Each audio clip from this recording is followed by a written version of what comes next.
আজকের ভিডিওতে আমি আপনাদেরকে দেখিয়ে দেব যে ঠিক এই রকম পয়েন্ট আপনারা কিভাবে তৈরি করবেন গার্বা সফটওয়্যারের মাধ্যমে। অনেকেই রয়েছে যারা এই রকম প্যাটার্ন তৈরি করার পরে ঠিক এখানে একটু পয়েন্ট উঠানোর প্রয়োজন হয়, কারণ যখন সবার আগে হ্যামটা করে তখন কিন্তু এই হ্যামের জন্য কিন্তু এখানে যদি আমরা সোজাসুজি রাখি তাহলে কিন্তু এখানে ফেব্রিকটা পায় না।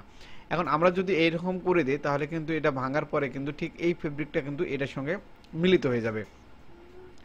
তো এই প্রসেসটা আজকে দেখিয়ে দেব যে কিভাবে আপনারা এই কাজটা করবেন। তো বিগত ভিডিওগুলোতে অ্যাডভান্স অপশনের কর্নার অপশন থেকে শুরু করে বেশ কিছু অপশন কিন্তু আমি আপনাদেরকে ধীরে ধীরে কিছু শেখানোর চেষ্টা করেছি এবং কিছু ভিডিও পোস্ট করেছি আপনাদের জন্য।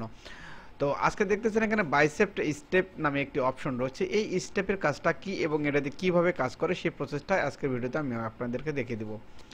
তো সর্বপ্রথম আমি যে কাজটি করব এটাকে আমরা রেগুলার করে নেব। রেগুলার করার জন্য দেখতেছেন এখানে রেগুলার নামে যে অপশনটি রয়েছে এখানে চাপ দেওয়ার পরে যদি এখানে একটা ক্লিক করি তাহলে কিন্তু এটা রেগুলার হয়ে যাবে।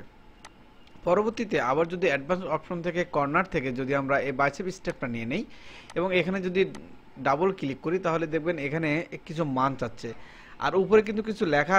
আপনারা যদি দেখেন এই গার্বা সফটওয়্যারে এই লেখাটা যদি আপনারা ভালোভাবে ফলো করেন তাহলে কিন্তু আপনারা যে কোনো অপশনটা মোটামুটি একটু ধারণা নিতে পারবেন।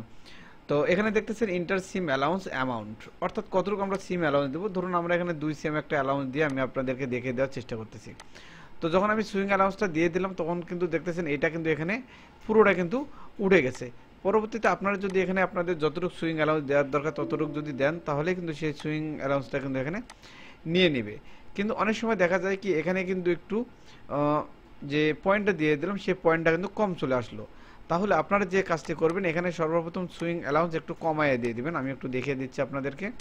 এটা আবার এখান থেকে রেগুলার করে নিচ্ছি। এখানে আমার 1.6 সিম অ্যালাউন্স দেওয়া রয়েছে, আমি এখানে 8 মিলির মতো একটা সিম অ্যালাউন্স দিয়ে দিলাম এবং এখান থেকে আবার কর্নার থেকে এই বাইসেপ স্টেপটা ঠিক এইরকম করে ডাবল ক্লিক করার পরে যদি দিই, দেওয়ার পরে 1.6 যদি দিই তাহলে দেখতেছেন এটা কিন্তু ঠিক আগের জায়গায় কিন্তু চলে যাচ্ছে। তো এখান থেকে যদি আপনারা আরও একটু সুইং অ্যালাউন্স যদি বাড়তি করে দিতে চান তাহলে অবশ্যই আবার এখান থেকে এই বাইসেপ স্টেপটা এইভাবে ধরার পরে এখান থেকে আপনাদের যতটুকু মান প্রয়োজন ততটুকু আপনারা যদি এখান থেকে দিয়ে দেন তাহলে দেখবেন এটা কিন্তু এখান থেকে উঠে গেছে। ঠিক এইভাবে আপনারা কিন্তু এই বাইসেপ স্টেপের যে অপশনটা রয়েছে এই অপশনটার মাধ্যমে কিন্তু আপনারা এই কাজটি করতে পারেন।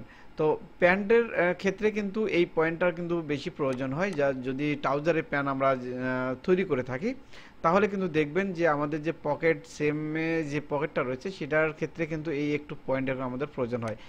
আর যদি আপনার অটোতে না দিতে চান এটা কিন্তু ম্যানুয়ালেও অনেক সময় দেওয়া যায়। তো যারা ম্যানুয়াল থেকে প্যাটার্ন মাস্টার হয়েছে তারা কিন্তু এই অপশনগুলো যদি জানে তাহলে কিন্তু অনায়াসেই কিন্তু এই অপশনগুলো কিন্তু আপনারা ইউজ করতে পারেন। তো এই ছিল আজকের ভিডিও, কিভাবে আপনারা এই অপশনটা ইউজ করবেন। অপশনটা হচ্ছে বাইসেপ স্টেপে অপশনটা কিভাবে ইউজ করবেন সেই প্রসেসটা আজকের ভিডিওতে আমি আপনাদেরকে দেখিয়ে দিলাম। তবে ভিডিওগুলো যদি ভালো লেগে থাকে তাহলে অবশ্যই চ্যানেলটাতে সাবস্ক্রাইব করবেন এবং পাশে থাকা বেল আইকনটা অবশ্যই অন করে দিবেন। খোদা হাফেজ, ভালো থাকবেন, সুস্থ থাকবেন।